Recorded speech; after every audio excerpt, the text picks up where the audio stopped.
Salam sehat dan bahagia. Assalamualaikum warahmatullahi wabarakatuh.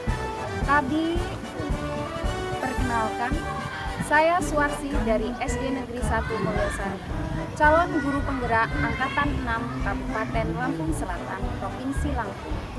Pada video kali ini, saya akan menampilkan aksi nyata modul 1.4 budaya positif. Latar belakang modul 1.4 budaya positif. Budaya positif di sekolah ialah nilai-nilai keyakinan atau kebiasaan-kebiasaan di sekolah yang berpihak pada murid agar murid dapat berkembang menjadi pribadi yang kritis, Salah satu budaya positif yang dikembangkan di sekolah adalah menerapkan disiplin positif. Disiplin positif adalah disiplin tanpa ancaman atau tanpa takut akan hukuman. Menerapkan disiplin positif dapat meningkatkan kesadaran siswa dalam membentuk karakter positif. Disiplin positif dibuat melalui kesepakatan antara guru dan siswa, agar siswa merasa terlibat dan bertanggung jawab dalam menjalankan disiplin tersebut. Disiplin positif yaitu menanamkan motivasi untuk menjadi orang yang mereka inginkan dan menghargai diri sendiri dengan nilai-nilai yang mereka percaya tanpa terpengaruh adanya hukuman ataupun hadiah, sehingga berpengaruh pada motivasi intrinsik yang berdampak jangka panjang. Budaya positif di sekolah merupakan nilai-nilai keyakinan dan asumsi dasar yang tumbuh dan berkembang sesuai dengan nilai-nilai yang dianut dan diyakini di sekolah. Budaya positif tersebut berisi kebiasaan-kebiasaan yang disepakati bersama dan dijalankan dalam waktu yang lama dengan memperhatikan kodrat anak, yaitu kodrat alam dan kodrat zaman, serta keberpihakan pada anak. Dalam upaya menanamkan budaya positif di sekolah, guru memiliki peran sebagai pamong yang menuntun tumbuhnya kesadaran dalam diri murid. Untuk itu, guru hendaknya memberikan teladan bagi murid. Guru juga memiliki peran yang sangat penting dalam menanamkan budaya positif, yaitu dengan posisi kontrol manajer atau mentor. Dalam menanamkan budaya positif, yaitu dengan posisi kontrol manajer atau mentor, di mana guru tersebut berbuat sesuatu bersama dengan murid, mempersilahkan murid mempertanggungjawabkan perilakunya, mendukung murid agar dapat menemukan solusi atas permasalahannya sendiri. Adapun langkah awal penerapan budaya positif di kelas dalam mewujudkan disiplin positif di sekolah pada kegiatan aksi nyata ini, yang pertama yaitu dengan pembuatan keyakinan kelas bersama murid. Yang kedua, pengindasan budaya positif di SD Negeri 1 Mulyosari. Tujuan budaya positif yaitu 1. Menumbuhkan budaya positif dan karakter baik di kelas. 2. Mewujudkan pembelajaran yang berpihak pada murid. 3. Mendidik sikap murid yang mandiri, kolaboratif, dan tanggung jawab. Yang keempat, menumbuhkan merdeka belajar dan kebahagiaan belajar berdasarkan kesepakatan kelas. Demi bakti pada Ibu Pertiwi, demi bakti pada Ibu Pertiwi.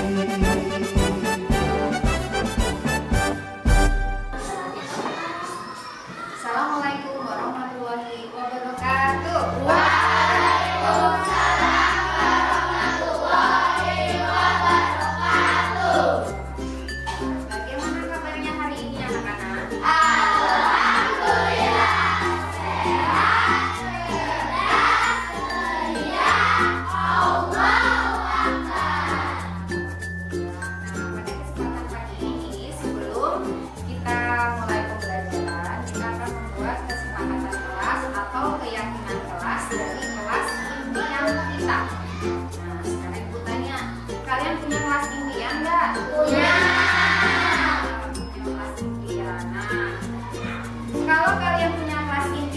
kalian akan menuliskan di sticky note, ini namanya ya, kelas-kelas impian kalian. Kalian maunya kelasnya seperti apa? Nah, dari kelas impian nanti kalian akan menuliskan keyakinan kelas, ya, keyakinan kelas. Nah, adapun tujuan kita membentuk keyakinan kelas adalah agar kalian meyakini nilai-nilai kebajikan yang ada di dalam diri kalian. Diharapkan kalian itu melakukan kedisiplinan itu dari dalam diri, bukan karena adanya paksaan, bukan karena adanya hukuman, atau kalian melakukan hal baik itu karena ingin dipuji. Tidak seperti itu, tetapi diharapkan kalian itu melakukan hal baik atau kedisiplinan itu timbul dari dalam diri gitu. Jadi, oh saya berangkat pagi, harus berangkat pagi supaya nggak telat, nanti saya kena hukum. Bukan seperti itu, ya. Itu namanya takut hukuman. Oh saya mengerjakan PR. Oh saya berangkat pagi, terus saya piket yang bersih supaya saya dapat ujian, kan seperti itu. Tetapi melakukan hal-hal baik karena kesadaran dari dalam hati. Saya nih contohnya ya, kelas impian. Saya mengimpikan kelasnya itu indah, kelasnya itu bersih.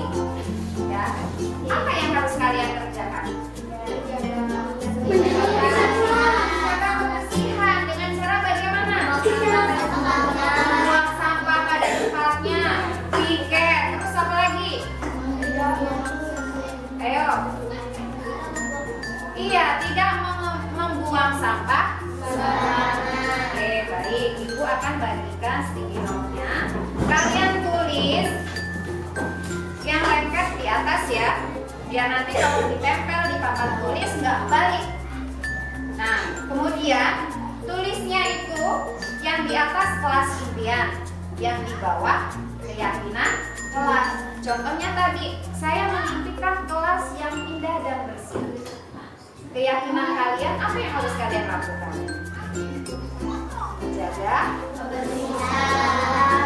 Saya mau kelas yang aman, tidak ada yang berantem, tidak ada corona. Bagaimana keyakinan kelasnya? Ayo, supaya kelasnya itu aman, tertib, nyaman, bisa belajar bahagia. Keyakinan kelasnya bagaimana?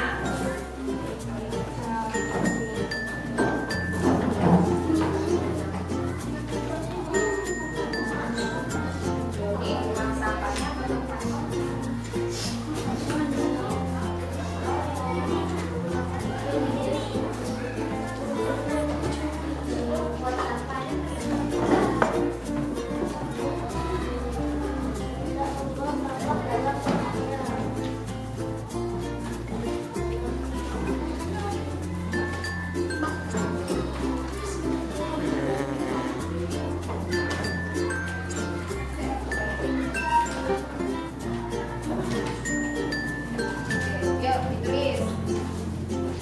kelas impian yang kamu impikan.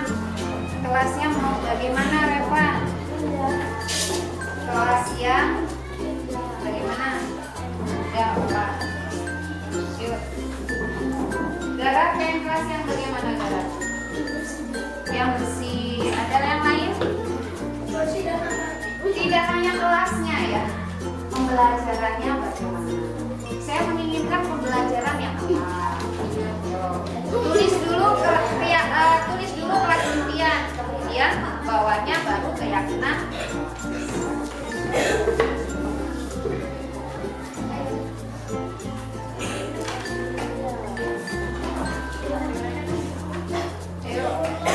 Kelas impian yang ingin kalian, ya selain kelasnya indah dan bersih, apa? Pembelajarannya yang bagaimana? Yang baik,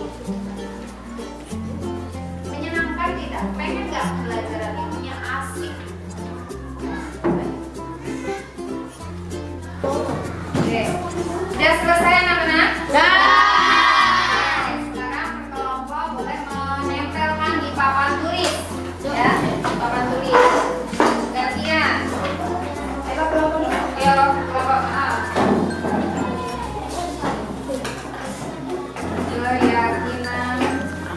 kelas. Boleh, mereka di sini.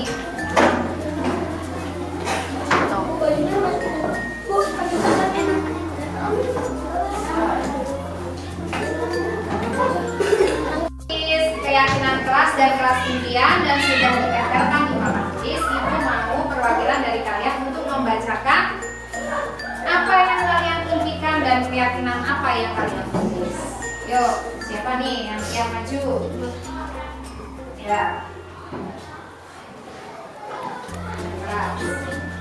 Kelas yang indah. Kelas membuang sampah pada tempatnya dan budaya 5S. Kelas impian. Kelas yang aman dan baik. Keyakinan, berani berkata jujur. Mempunyai kelas yang bersih.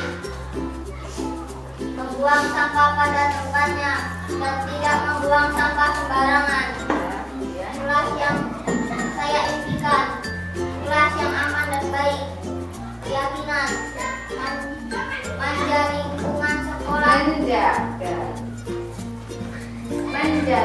lingkungan sekolah. Menjaga lingkungan sekolah, berani berkata jujur.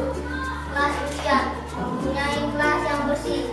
Keyakinan kelas, membuang sampah pada tempatnya dan tidak buang sampah sembarangan. Kelas impian, ingin kelasnya aman, kelasnya bersih, dan ingin guru yang mengajar tidak galak. Keyakinan, tidak menghina sama teman dan selalu menjaga kebersihan kelas dan tidak membuang guru kelas. Masa gurunya dibuang? Membuat guru salah. Kelas impian, budaya 5S, senyum, sapa, tepat. Tadi langsung ya. Assalamualaikum warahmatullahi wabarakatuh. Pagi, perkenalkan nama saya Vanessa Priscilia, kelas 6B dari SD Negeri 1 Sari, Kecamatan Tanjung Sari, Kabupaten Lampung Selatan. Selama ini, Ibu Suarsi telah mengajar kami tentang nilai-nilai kebajikan. Saya bersama teman-teman dan Ibu Suarsi telah membuat kesepakatan atau peraturan berdasarkan nilai-nilai kebajikan yang telah disepakati bersama. Saya sangat senang membuat kesepakatan kelas ini karena saya dan teman-teman bisa belajar dengan aman, nyaman, dan bahagia. Terima kasih. Wassalamualaikum warahmatullahi wabarakatuh. Salam dan bahagia. Assalamualaikum warahmatullahi wabarakatuh. Kami pun. Yang terhormat Bapak Mariono selaku Kepala Sekolah SD Negeri 1 Mulyosari, Bapak Ibu Dewan Guru beserta staf SD Negeri 1 Mulyosari yang saya hormati. Pertama-tama, marilah kita panjatkan rasa puji syukur kita kehadirat Allah Subhanahu wa Ta'ala atas limpahan nikmat sehat, maka kita masih dapat melakukan kegiatan pada hari ini. Selanjutnya, saya ucapkan terima kasih atas kesediaan dan kehadiran Bapak Ibu dalam diseminasi budaya positif dalam rangka aksi nyata modul 1.4 program calon guru penggerak Angkatan 6 Kabupaten Lampung Selatan.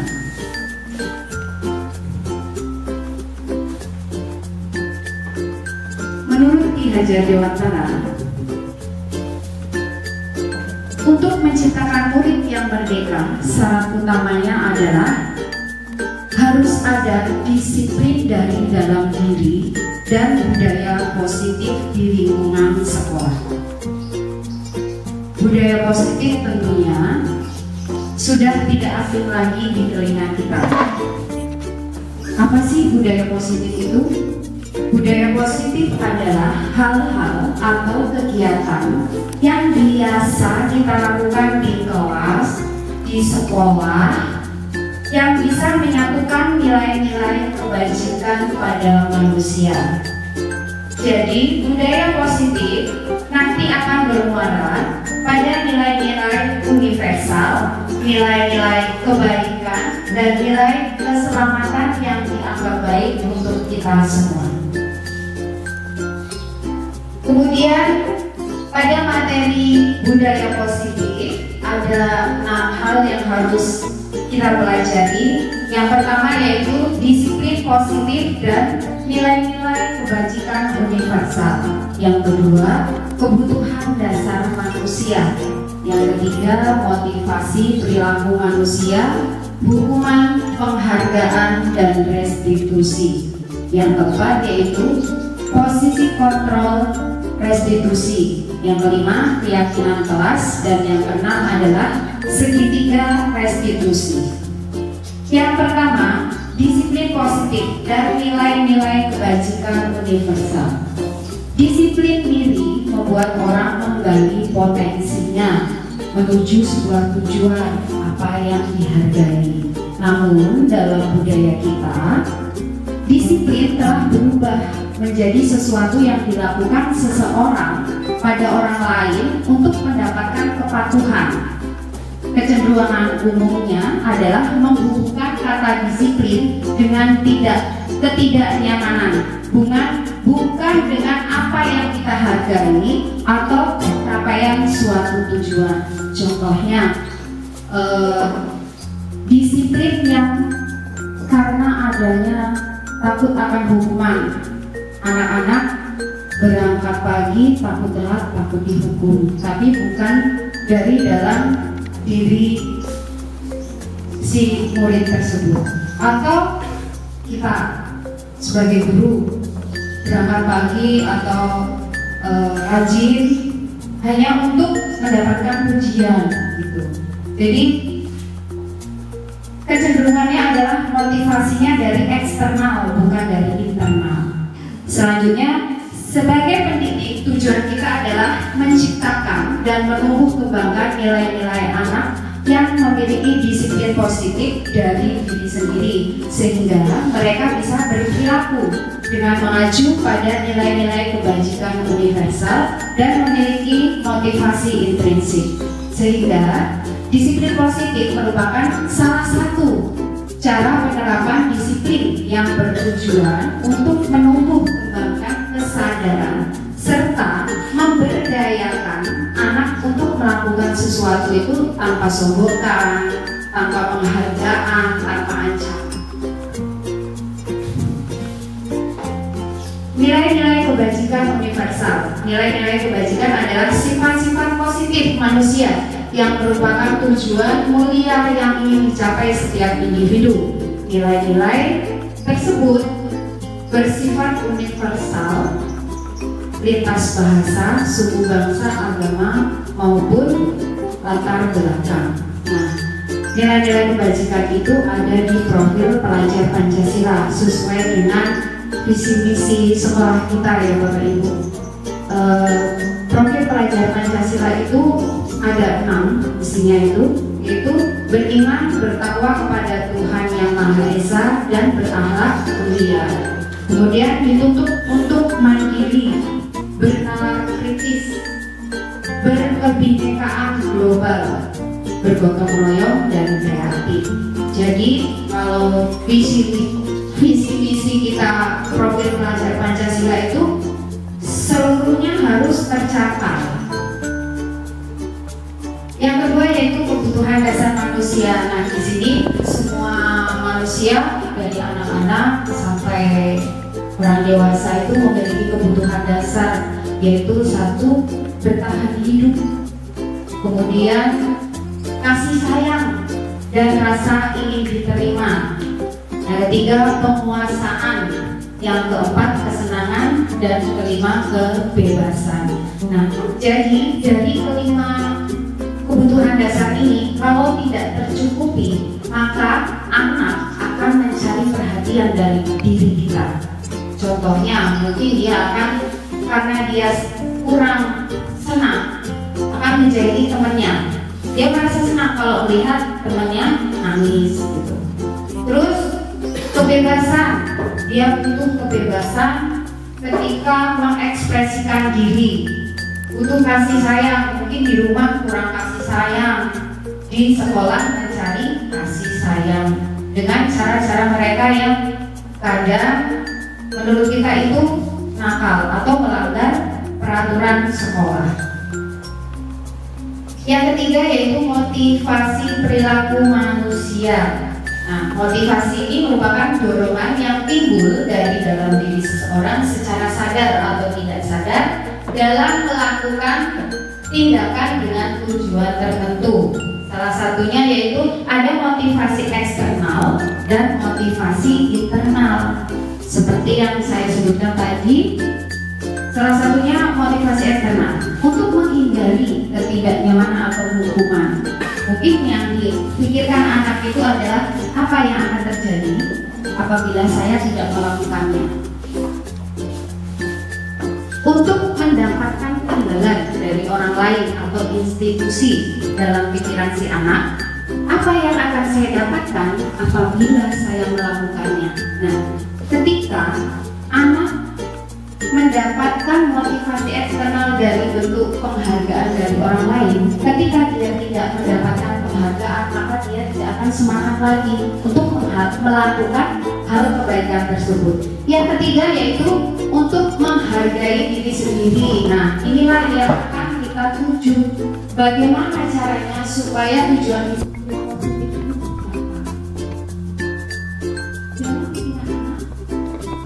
tertanam menjadi orang seperti apa bila saya melakukannya, bukan karena orang lain atau hukuman.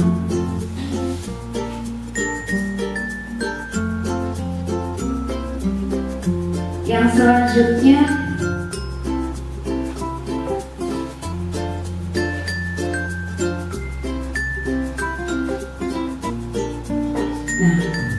ini ada tindakan guru. Coba kita sharing bareng-bareng. Mencatat 100 kali di dalam buku kalimat, saya tidak akan terlambat lagi karena terlambat ke sekolah. Ini merupakan apa? Hukuman atau konsekuensi? Hukuman. Yang kedua, lari mengelilingi lapangan basket 2 kali karena terlambat hadir di sekolah. Hukuman. Murid diminta untuk push up 15 kali karena tidak menggunakan masker ke sekolah. Hukuman atau konsekuensi?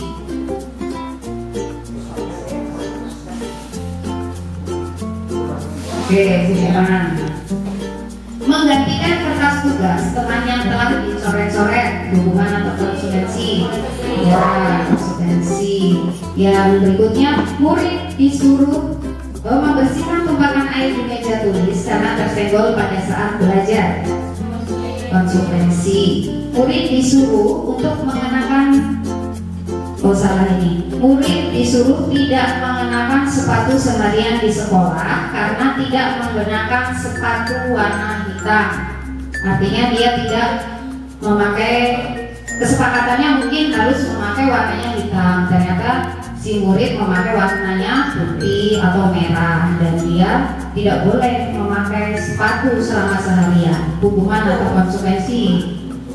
Hukuman. Lari mengelilingi lapangan basket 2 kali karena terlambat 10 menit untuk pelajaran PJOK. Kita lihat konsekuensi. Kenapa konsekuensi? Karena ada hubungannya, yaitu pelajaran PJOK.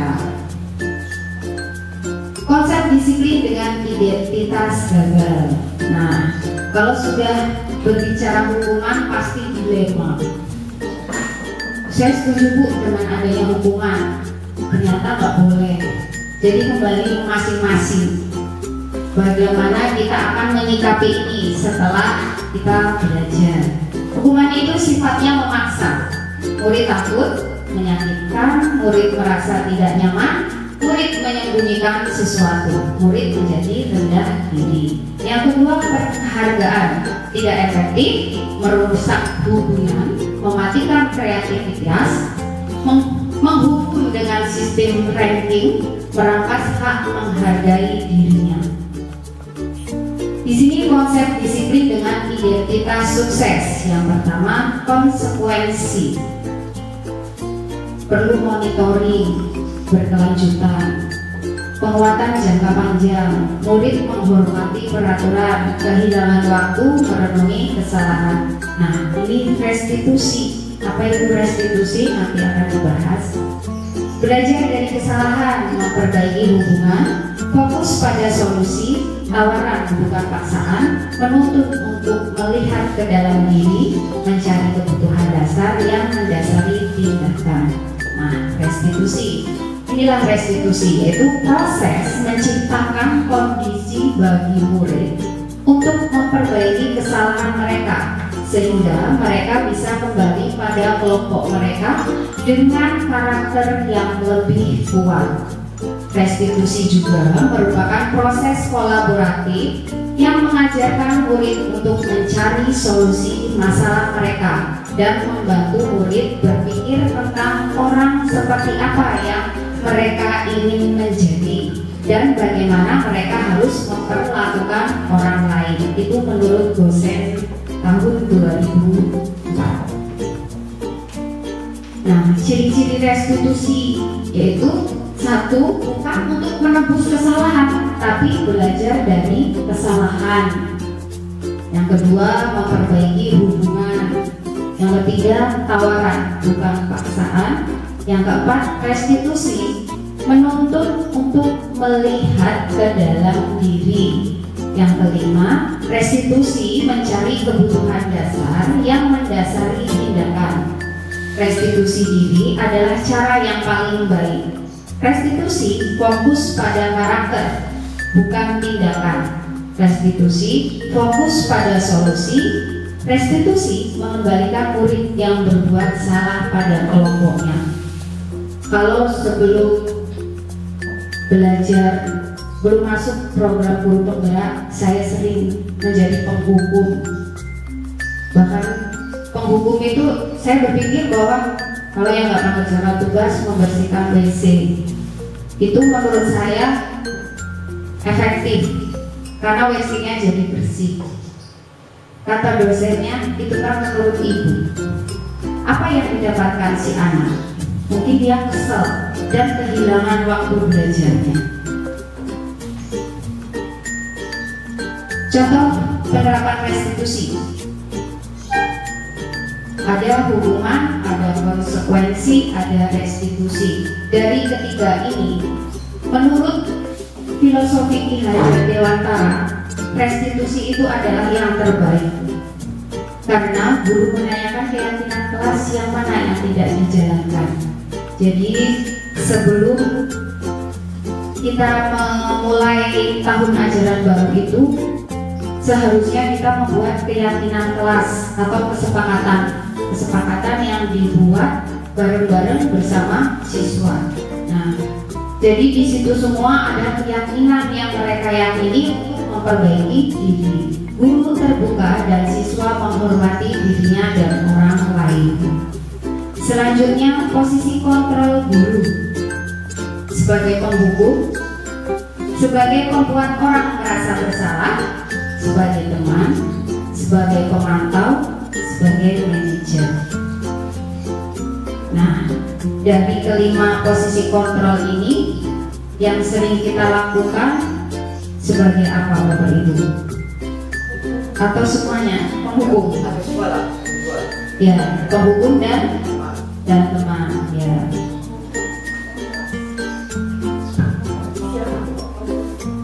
Iya Pak, saya juga mengakui bahwa saya sering menghukum. Penghukum, guru biasanya akan memberikan hukuman ketika murid melakukan kesalahan yang akan memberikan efek jangka pendek. Kita berpikir bahwa bentakok nih anaknya, ternyata itu efeknya memang pendek sih. Jadi dari dalam diri anak itu tidak tertanam. Anak-anak akan melakukan hal baik karena takut terkena hukuman. Membuat orang merasa bersalah. Ketika anak melakukan kesalahan, kata-kata yang akan membuat anak itu merasa bersalah. Contohnya, itu aja, kamu ini nggak bisa. Itu manusiawi sih kita mengeluarkan unek-unek kita. sadari, anak pun akan merasa leader ya, insecure kalau bahasa sekarang itu.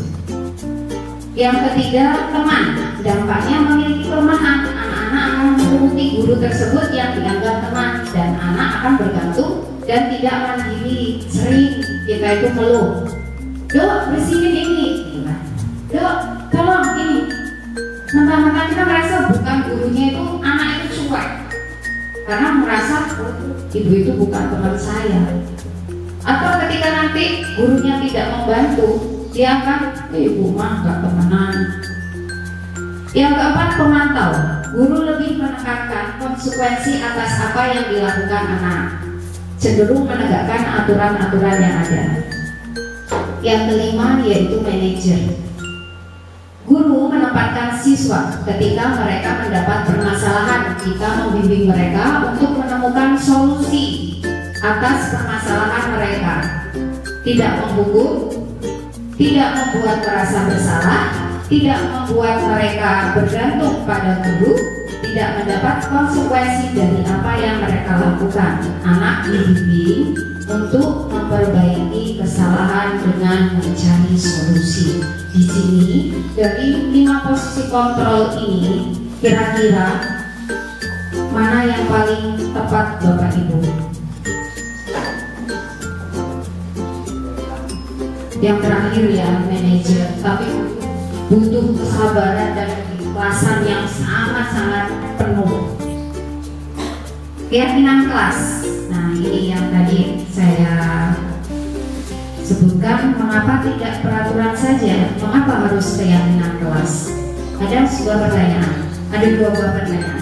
Mengapa kita memiliki peraturan harus menggunakan helm bila mengendarai kendaraan roda 2? Mengapa kita memiliki peraturan 3M, menggunakan masker, mencuci tangan, dan menjaga jarak 1,5 meter? Nah, kalau kita mengikuti kata peraturan ini, harus menggunakan helm bila mengendarai kendaraan roda 2. Pakai helm karena takut pada polisi, takut kena denda. Padahal itu untuk siapa? Keselamatan. Iya, kalau yang meyakini keyakinan bahwa saya pakai helm itu untuk keselamatan,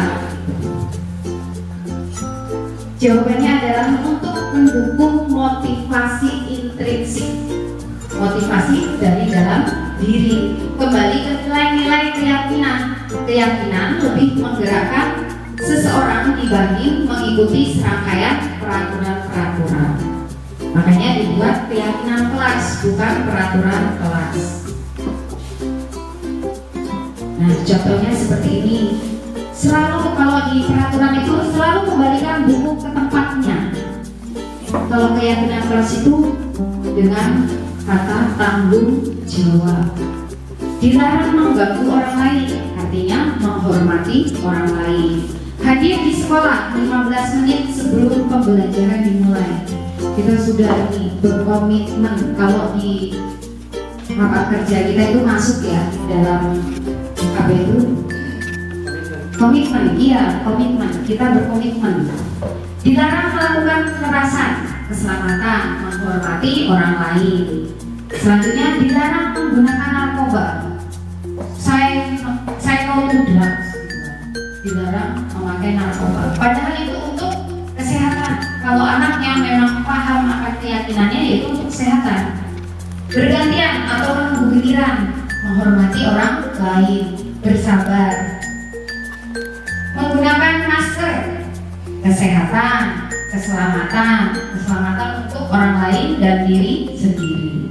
Jangan berlari di kelas atau koridor, itu juga untuk keselamatan atau keamanan. Nah, di sini Bapak Ibu, saya kemarin sudah mempraktekkan untuk pembuatan keyakinan kelas. Anak-anak diajak membuat keyakinan kelas dengan bahasa mereka terlebih dahulu. Nanti ketika dibacakan ada yang mirip-mirip, digabungkan di satu, kemudian ditarik benang merahnya. Ada yang lucu dari bahasa mereka, menginginkan kelas itu yang itu gurunya nggak galak. Terus caranya keyakinan kelasnya itu mereka nulisnya gini: jangan membuat guru kesel. Makanya gurunya biar gak galak gitu. Artinya anak-anak itu unik dan mereka itu menginginkan kelas yang nyaman, aman, bahagia, menyenangkan. Gurunya marah-marah gak boleh. Mencatat semua masukan di papan tulis di mana semua siswa dapat melihat hasil pendapat kawan-kawannya. Kemudian susun keyakinan kelas, gantilah kalimat negatif menjadi positif. Tinjau ulang keyakinan kelas secara bersama-sama. Lalu satukan beberapa keyakinan yang serupa agar tidak terlalu banyak. Yang kelima, baca dan pahami secara bersama-sama keyakinan kelas yang dibuat lalu disetujui. Tempel keyakinan kelas dalam bentuk poster atau banner di dinding kelas. Nah, dari keyakinan kelas ini, kenapa anak-anak itu diajak untuk membuat bareng-bareng supaya mereka itu kan kalian sendiri yang membuat, bertanggung jawab gitu. Ada satu anak yang membuat bikin saya beli juga, dilarang pacaran, yang nulis gara, jadi harus tanggung jawab ya gara, ya bu katanya. Ini proses pembuatan keyakinan kelas kemarin. Nah, segitiga restitusi kemarin ada hubungannya ya, Pak Adi nanya, Pak kalau nggak boleh hubungan itu bagaimana caranya itu? Dilema Pak. Yang pertama, segitiga restitusi ini menstabilkan identitas. Jadi kalau ada anak yang melanggar peraturan atau keyakinan kelas itu nggak boleh dihukum. Langkah pertamanya yaitu menstabilkan identitas. Yang pertama bisa kita mengatakan itu setiap orang itu pasti pernah melakukan kesalahan. Bapak Ibu juga pernah melakukan kesalahan, itu menstabilkan dulu. Kemudian menanyakan yang kedua, validasi kebutuhan. Kamu tentu punya alasan mengapa melakukan itu. Adakah cara yang lebih efektif untuk mendapatkan apa yang kamu butuhkan? Untuk menanyakan keyakinan, nilai apa yang telah kita sepakati. Contohnya, pas dia murid tidak mengerjakan PR, padahal waktu membuat kesepakatan kelas, mereka mengerjakan tugas tepat waktu. Artinya, dia melanggar keyakinan kelas tersebut. Kemudian ditanyakan juga, kamu ingin menjadi orang seperti apa? Nanti dia jawab. Nah, ini stabilkan identitas. Apa sih stabilkan identitas itu? Untuk membuat anak yang merasa gagal karena berbuat salah menjadi positif terhadap dirinya. Guru berkata, berbuat salah itu hal manusiawi. Tidak ada manusia yang sempurna. Pokoknya dituntut dengan kelembutan Bapak Ibu. Harus dengan sabar, harus dengan ikhlas. Wes pokoknya ngomongin. Jodoh itu sabar. Validasi kebutuhan, yaitu membantu siswa mengenali basic kebutuhan yang ingin dipenuhi ketika melakukan kesalahan. Tadi kebutuhan dasar manusia. Pada dasarnya setiap tindakan manusia itu tujuannya adalah untuk memenuhi kebutuhan. Contohnya yaitu tadi power, penguasaan, freedom, kebebasan, love and belonging. Itu adalah cinta dan rasa ingin diterima. Kebutuhan dasar manusia juga ingin bahagia dan bertahan hidup. Nah, ini bisa nih kata-katanya begini, kamu bisa saja melakukan hal yang lebih buruk dari ini, tapi kamu tidak melakukannya. Kemudian kamu pasti punya alasan mengapa melakukannya. Apa yang penting bagi kamu? Kamu tetap boleh berusaha menjaga sikap itu, tapi tambahkan sikap positif yang lain. Jadi tidak menjudge anak itu, oh salah, tidak boleh. Apakah kamu bisa melakukan dengan lebih baik besok lagi? Tanyakan sih. Menanyakan keyakinan kelas. Nah, ini tadi sesuai dengan keyakinan kelas yang sudah dibuat. Apa nilai yang kita percaya di kelas, di sekolah kita yang sudah kita buat bersama-sama. Nilai-nilai universal apa yang telah kita sepakati? Kelas yang ideal itu seperti apa? Kamu ingin jadi anak seperti apa? Apa yang kamu rasakan? Sedih, Bu, seperti itu. Ketika kamu melakukan hal itu, kamu menjadi orang yang seperti apa? Refleksi. Nah, dari beberapa materi tadi, hal baru apa yang saya dapatkan dari kegiatan ini? Dari budaya positif, ada yang mau menjawab refleksinya? Hal baru apa sih yang didapatkan dari sedikit paparan Bobby tentang apa?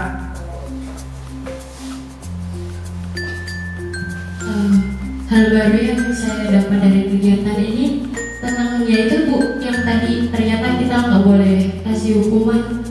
Ternyata yang selama ini saya anggap hukuman itu ya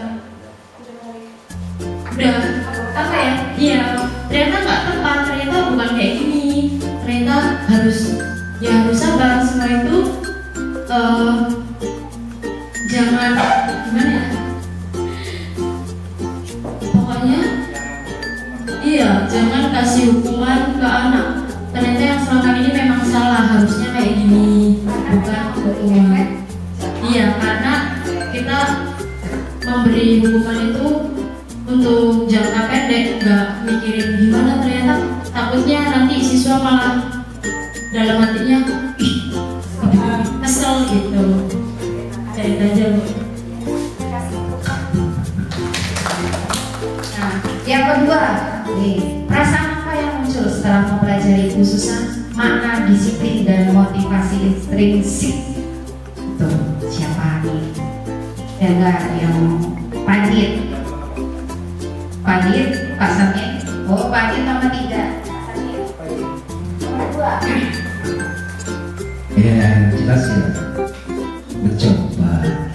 Ya, jelas mencoba. Ya, mencoba lebih bersabar.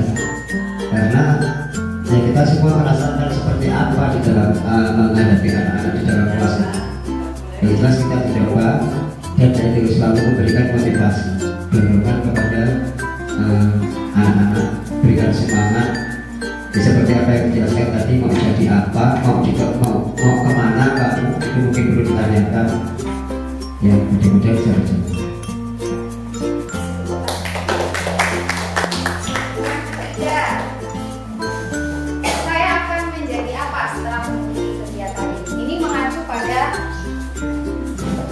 Posisi kontrol. Kalau selama ini mungkin kelas ada nih, saya sebagai penghubung ini, apa yang akan Pak Adit lakukan? Baik, terima kasih atas kesempatannya dari Bu Bastia. Dari segi materi tentang budaya terhadap guru terhadap siswa, implementasinya yang saya dapatkan dari pertanyaan yang nomor 3, saya akan menjadi apa dalam bentuk kegiatan hari ini. Itu sangat bermanfaat sekali bagi saya, terutama di bidang motivasi peserta didik. Ternyata yang selama ini saya lakukan itu banyak salahnya. Kenapa? Satu sisi, yang pertama saya sering ngomong.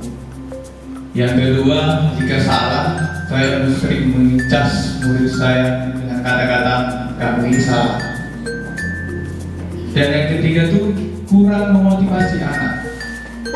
Dan yang terakhir adalah perhatian saya itu kurang beragam. Dengan adanya materi kegiatan hari ini, itu membawa dampak yang banyak terhadap saya, terutama untuk yang akan datang.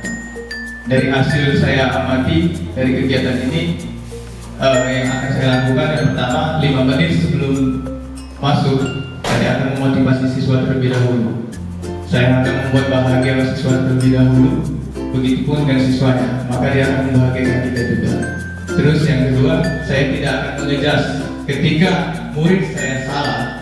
Saya tidak akan mengatakan dia bodoh, dia tolong, ataupun dia bego, karena itu akan mematahkan hatinya, mematahkan semangatnya.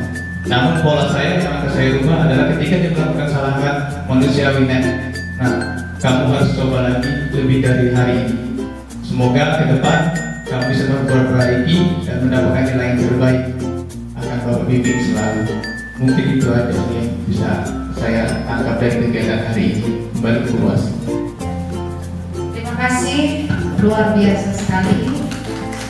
Nah, untuk selanjutnya dari kegiatan tadi dapat disimpulkan membangun budaya positif. Maka warga sekolah itu perlu berkolaborasi, perlu kerjasama, menyediakan lingkungan yang positif, aman, nyaman, agar murid-murid itu mampu berpikir, bertindak mandiri, dan bertanggung jawab. Kemudian untuk itu marilah kita menciptakan anak-anak yang memiliki disiplin diri sehingga mereka bisa berperilaku dengan mengacu pada nilai-nilai kebajikan universal, memiliki motivasi intrinsik untuk mencapai tujuan pendidikan, yaitu profil pelajar Pancasila. Nah, di sini kita akan belajar bareng-bareng Bapak Ibu bagaimana untuk menciptakan atau membuat anak itu mengerti motivasi dari dalam diri itu bagaimana. Kita pelan-pelan belajar, kemudian jangan patah semangat yang mungkin udah saya lakukan nih sekali, 2 kali, 3 kali, bahkan 10 kali, tapi anak itu nggak berubah. Kita doakan saja, mudah-mudahan setahun 2 tahun kemudian atau setelah dia SMP, ketika dia mendapatkan power di SMP, mungkin dia akan berubah. Yang tadinya dia bisa bandel gitu, bisa berubah. Mungkin karena di situ ada penghargaan buat diri dia. Jadi sama-sama kita jangan sampai mengejas anak kita itu bodoh, anak kita itu nakal, yang kelewatan, sampai mengucapkan kata-kata yang tidak pantas. Nah, sekian paparan diseminasi budaya positif. Saya ucapkan terima kasih untuk Bapak Ibu Guru. Wabillahi taufiq wal hidayah. Wassalamualaikum warahmatullahi wabarakatuh.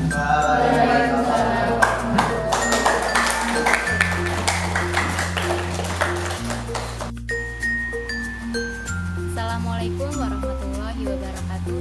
Tabi pun, perkenalkan saya Maya Puspitasari, teman sejawat dari Ibu Suwarsi, calon guru penggerak angkatan 6 Kabupaten Lampung Selatan.